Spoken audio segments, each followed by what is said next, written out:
Fala galera, belezinha? Eu sou o Fábio, eu tô de volta depois de mostrar pra vocês o drama vivido pelo Nottingham Forest lá da Inglaterra, clube dono de uma das histórias mais célebres de ascensão mundial na história do futebol, que se transformou de um mero time de meio de tabela da segunda divisão em um esquadrão bicampeão europeu pelas mãos do lendário técnico Brian Clough, mas que atualmente não passa de um mero figurante no futebol inglês. Mas que se você quiser saber um pouco mais é só clicar aqui em cima nos cards, afinal essa é a série do Futebol em Crise, onde sempre na primeira quarta-feira de cada mês, essa a de março, eu conto histórias de clubes tradicionais daqui e também lá de fora que não estão vivendo um bom momento. Mas antes de qualquer coisa já sabe, deixa o like maroto aqui embaixo, marca seu amigo e sua amiga que curte o tema e se inscreve no canal pra gente chegar logo o quanto antes a meta que é de 20 mil inscritos. E do jeito que tá indo a gente consegue bater esse ano ainda. Sem esquecer, é claro, de curtir a página lá no Facebook, tem novidade quase todo dia. E mano, é rapidinho, que o vídeo aqui vai pra lá, deixa seu like, tamo junto. E também segue a gente no perfil do Instagram. Porque hoje é dia de falar sobre um clube que para muitos é o maior do futebol chileno, o Clube Social e Deportivo Colo-Colo, fundado em 1925 e que com menos de um século de existência já conseguiu se tornar a equipe com o maior número de títulos nacionais, além é claro de ser o primeiro e único clube do Chile a levantar a Copa Libertadores da América, em uma década de ouro na história do cacique, a de 1990, isso sem falar nas suas rivalidades particulares, com a Universidade do Chile no chamado Super Clássico chileno e com a Universidade Católica com quem faz o derby Albo Cruzado, com ambos estando presentes aqui no canal na série que vocês tanto amam, né, dos clássicos pelo mundo, que se vocês quiserem saber um pouco mais é só clicar aqui em cima nos cards. E que desde 2005 é administrado pela Sociedade Anônima Blanco e Negro S.A. em um sistema de concessão, com sua bandeira levando as cores do brasão chileno e com a figura de um mapuche como emblema da instituição. E instituição essa que nos últimos anos viveu vários altos e baixos, e quase chegou ao fundo do poço sendo rebaixado pela primeira vez em sua história, o que obviamente acabou não se concretizando, mas enfim, vai ser sobre tudo isso que eu vou falar melhor a partir de agora. Ficou curioso? Então segura aí que depois da vinheta eu continuo.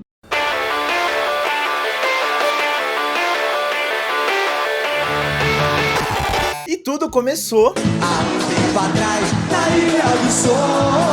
Isso mesmo, lá na Ilha do Sol, em Santiago, né, a capital e maior cidade do Chile. Na real, eu não sei se tem alguma ligação com o Sol mesmo, a única coisa que eu conheço lá é que tem uma rodovia com esse nome, então essa é a única coincidência. Mas enfim, a história do Colo-Colo começou oficialmente no dia 19 de abril de 1925, mas a origem de tudo foi um pouco antes disso, nesse mesmo ano, quando uma crise entre dirigentes e jogadores do Clube Social e Deportivo Magallanes culminou com a saída de alguns atletas que acabaram exigindo mudanças. Foi quando esses chamados rebeldes, liderados por Davi Arellano, decidiram então fundar uma nova agremiação, criando originalmente o Colo-Colo Futebol Clube, com esse nome de Colo-Colo sendo uma homenagem a um cacique, que era chamado assim e foi considerado um herói indígena da tribo Mapuche, na Guerra de Arauco durante o século XVI. E para quem não sabe, esse foi um prolongado conflito entre os descendentes de espanhóis do Reino do Chile, que era pertencente ao Império Espanhol, contra o povo Mapuche e alguns outros aliados, que era meio que a resistência, né, contra a colonização europeia na América do Sul. E quando eu falo prolongado, ele foi prolongado mesmo, durando cerca de 3 séculos, de 1536 até a independência do Chile, e tendo diferentes graus de intensidade, sendo bem assim com raízes bastante populares que o Colo-Colo fez sua fama no futebol do país, sendo graças a isso e algumas excursões que ele fez pela Europa, que o clube logo em seus primórdios já se transformou em um dos mais populares de lá. E olha que não demorou muito para ele levantar suas primeiras taças, fazendo isso logo em 1926, quando conquistou seu primeiro campeonato, apresentando uma verdadeira revolução para o futebol chileno, o chamado estilo de jogo uruguaio ou científico, com passes rasteiros e jogadas ensaiadas que acabavam surpreendendo os adversários. Isso sem falar que foi a única equipe a ter treinamentos pré-estabelecidos para a semana inteira, né, o que hoje parece meio óbvio. Foi quando uma grande tragédia atingiu o cacique, que viu seu grande mentor, fundador e ídolo, né, Davi Arellano, morrer de peritonite, que nada mais é que uma inflamação na parede interna do abdômen, devido a um golpe que ele havia recebido num jogo do dia anterior diante do Real Valladolid, no dia 3 de maio de 1927, sendo que desde então o Colo-Colo tem uma faixa negra sobre seu escudo em sinal de luto eterno, além é claro de homenagear o grande ídolo na sua própria casa, inaugurada em 1974, cujo nome é simplesmente Estádio Monumental Davi Arellano, também conhecido como Monumental de Colo-Colo, sendo ele também o grande responsável por criar ou pelo menos disseminar o que a gente conhece por aqui como bicicleta, e que em todo o resto do mundo, ou pelo menos na América Latina e na Europa, é chamada de chilena, justamente por conta de Arellano, que fez isso bem nessa excursão europeia que o Colo-Colo realizou, em que ele veio a falecer. Bom, e por conta dessa fama toda, além, é claro, das conquistas dentro e fora do Chile, o Colo-Colo foi um dos grandes responsáveis pela criação de uma competição profissional no país, o que começou oficialmente a acontecer em 1933 e não demorou muito para ver o cacique faturar suas taças em 37 e 39, tendo como grande artilheiro o atacante Alfonso Domingues. E assim foi seguindo a vida, com mais glórias chegando na década de 40 como o terceiro campeonato chileno, o que acabou se repetindo em 44 e 47, agora sob a tutela do técnico húngaro Francisco Plático, com esse último título dando base para o clube organizar em 1948 o primeiro campeonato sul-americano de clubes campeões, que contou com nada menos que a presença das melhores equipes da América do Sul naquele período, dentre elas River Plate da Argentina, Emelec do Equador, Nacional do Uruguai e Vasco da Gama do Rio de Janeiro, do Brasil, que acabou sendo o grande campeão. Mas como nem tudo é perfeito, vieram também os anos de vacas magras,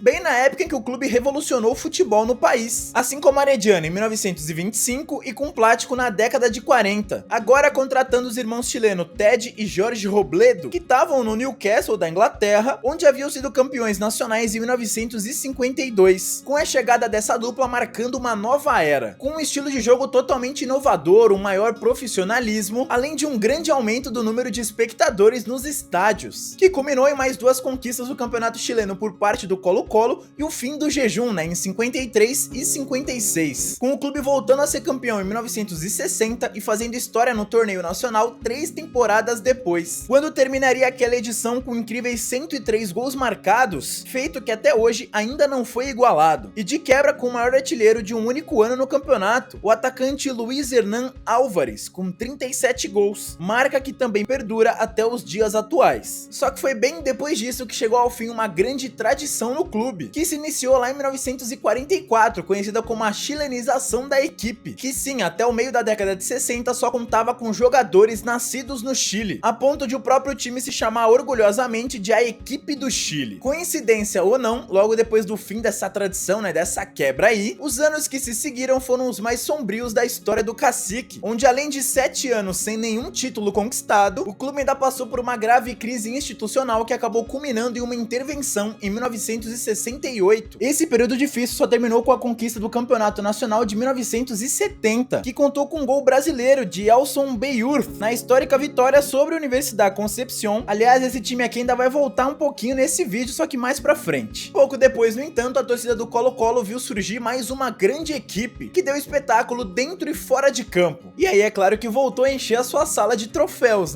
agora sob o comando de Luiz Álamos, liderados por Francisco Valdés e Carlos Caselli, time esse que ainda faria história internacionalmente, servindo de base para a equipe que chegaria pela primeira vez à final da Copa Libertadores da América, lá em 1973 contra o Independiente da Argentina, que acabou sendo o grande campeão daquele ano. E além de ser o primeiro clube do país a conseguir esse feito, o Colo-Colo ainda serviu de base para a seleção chilena que disputou a Copa do Mundo de 74. Mas antes de continuar, como eu citei o Carlos Caselli, tido como o maior ídolo da história do clube, é preciso lembrar que nesse período o Colo-Colo acabou sendo muito utilizado pelo ditador Pinochet, em busca de um apoio mais maciço da população, como a gente já conhece bem, pelos grandes líderes aí que foram ditadores e tudo mais. Eles sempre pegam o clube de massa ou o mais popular no país para conseguir esse contatinho mais direto. E quem sofreu muito com isso foi o próprio Caselli, que era simpatizante ferrenho do Allende, que era o governo anterior que acabou sofrendo o golpe. E justamente por conta disso ele teve sua mãe torturada e também estuprada.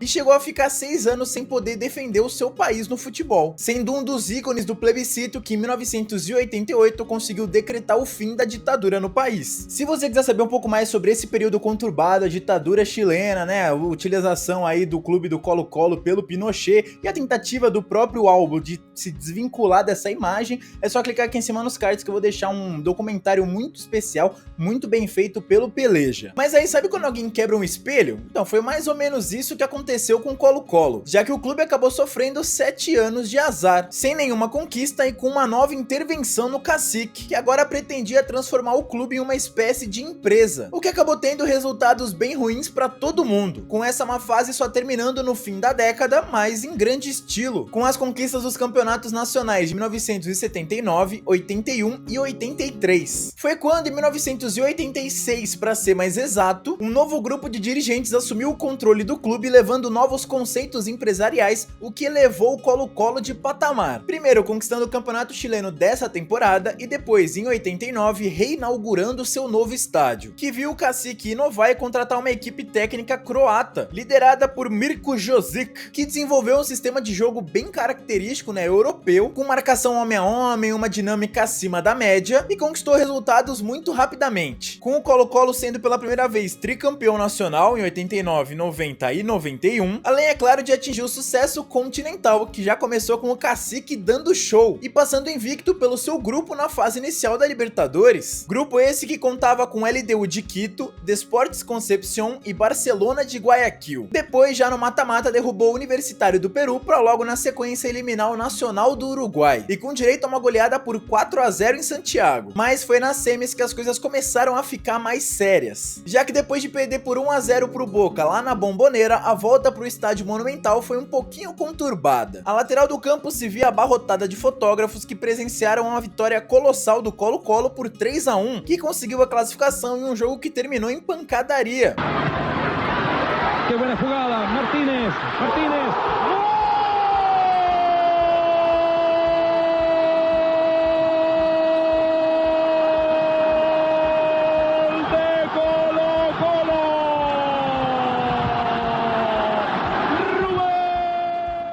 Eternizada pelo pastor alemão da polícia chilena, que mordeu as nádegas do goleiro Navarro Montoya. De correcta, porque no ha tomado a los jugadores. Esto no puede seguir. Lamentablemente creo que esto va a traer consecuencias y esperamos que en esta oportunidad los veedores. O cão depois se tornou herói da torcida alba, com o Colo-Colo enfim chegando à finalíssima quase que 2 décadas depois daquela lá na década de 70, mas agora com um final diferente e feliz, que foi um pouco menos intensa que a semi diante do clube chinese, com os albos batendo então atual campeão Olímpia do Paraguai, empatando 100 gols fora de casa e se sagrando campeão em Santiago, batendo os rivais por 3-0. Lo acompaña Espinosa, una pausa y seguimos. Bartichotto por la derecha. Ahí va, Bartichotto, la marca de Suárez. El chico Herrero con Sagres, Herrera. Y el país entero está gritando. Por fin ganamos. Leonel Herrera, minuto 40. La copa por fin la agarramos todos. Leonel Herrera. Y esto es para Chile. Esto es para Colo-Colo. La copa se queda aquí. Leonel Herrera.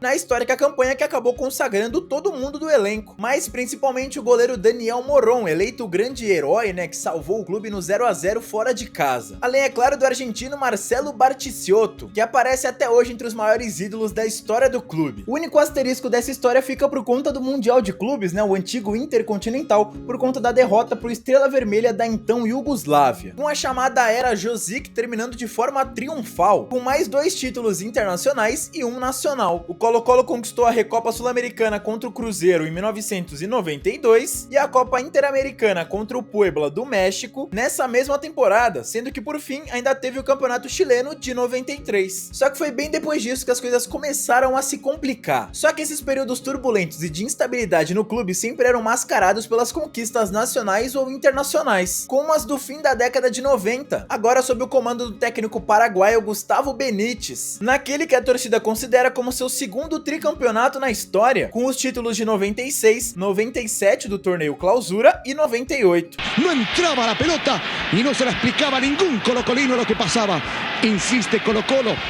Vean esta jugada, ahí está Marcelo Pablo Bartichotto, el centro de Bartichotto, Rojas que le pega, el rebote, le queda al Mursi, viene el segundo de Colo-Colo y se desborda el Monumental, a celebrar todo el mundo corriendo detrás del Mursi para abrazarlo, para decirle gracias Mursi por el gol que conviertes en el minuto 38 del segundo tiempo. Colo-Colo se ponía 2-1. O que foi se repetindo gradualmente. Em 2002, já sob a direção do ex-jogador Jaime Pizarro, o Colo-Colo voltou a ser campeão e menos de 3 temporadas depois virou um clube SA, sendo administrado pela companhia, a Sociedade Anônima Blanco e Negro, o que fez com que a equipe mudasse de patamar inicialmente, conquistando tudo que era título no país, com direito a 6 campeonatos chilenos entre 2006 e 2009, lembrando que as competições no país possuíam aquela divisão de clausura e apertura com 2 edições por temporada, e ainda chegando à grande final da Copa Sul-Americana, onde acabou com o vice, mas continuou fazendo história, revelando nesse meio tempo nomes como Valdívia e Humberto Suazo. A questão é que, como eu disse, os problemas sempre foram mascarados por essas conquistas. Todo mundo achava que tava tudo bem todo o tempo, principalmente porque o Colo-Colo não costumava ficar muitos anos sem títulos. Só que nem mesmo as taças nacionais de 2014, 2015, 2016, 2017 e 2019, entre campeonato e Copa do Chile, resolveram as coisas dessa vez, com uma grande e grave crise financeira explodindo na última temporada, com uma verdadeira guerra ficando escancarada entre diretoria e atletas, que acabou envolvendo até o fornecedor de material esportivo, que pouco depois rompeu o contrato e viu o Albo viver o seu pior momento na história do futebol chileno, sendo seriamente ameaçado de rebaixamento e passando a conviver com sérias ameaças por parte da sua própria torcida, com os jogadores do atual elenco sendo até jurados de morte, mas se livrando daquela que seria sua primeira queda somente nos playoffs da repescagem. E contra quem? Sim, o já citado Universidad Concepción, vencendo por 1-0 graças ao solitário, porém importante gol de Pablo Solari, sendo até hoje o único clube do Chile que nunca caiu de divisão, mas que, digamos assim, parou no tempo, vendo nos últimos anos o seu maior rival, a Universidade do Chile, conquistar a Copa Sul-Americana em 2011, além de alguns títulos chilenos, enquanto que o outro rival, a Universidade Católica, pôs uma verdadeira hegemonia nacional, mesmo que ainda esteja longe de atingir os mesmos números do Colo-Colo. Fato é que o futuro desses 3 tradicionais clubes do país parecem ser um pouquinho diferentes, com as duas universidades, brigando pelo topo e o Colo-Colo tentando se reestruturar. Por isso agora eu quero saber de você, quando o Cacique vai se recuperar dessa grave crise e voltar a fazer bonito tanto no Chile, quanto fora dele, especialmente na Copa Libertadores. Aliás, será que algum outro clube chileno pode chegar, ao topo, conquistar, ou pelo menos bater uma finalzinha na competição continental? É só deixar sua resposta aqui nos comentários.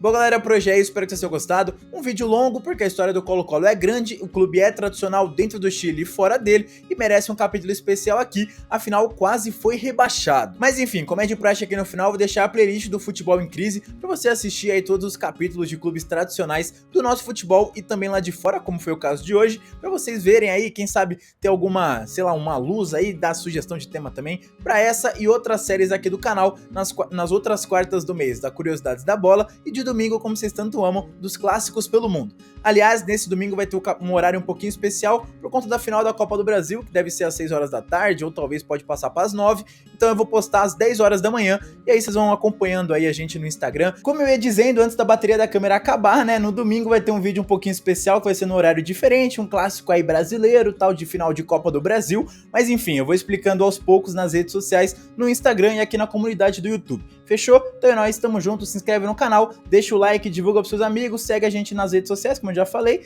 e é nóis, tamo junto, fui!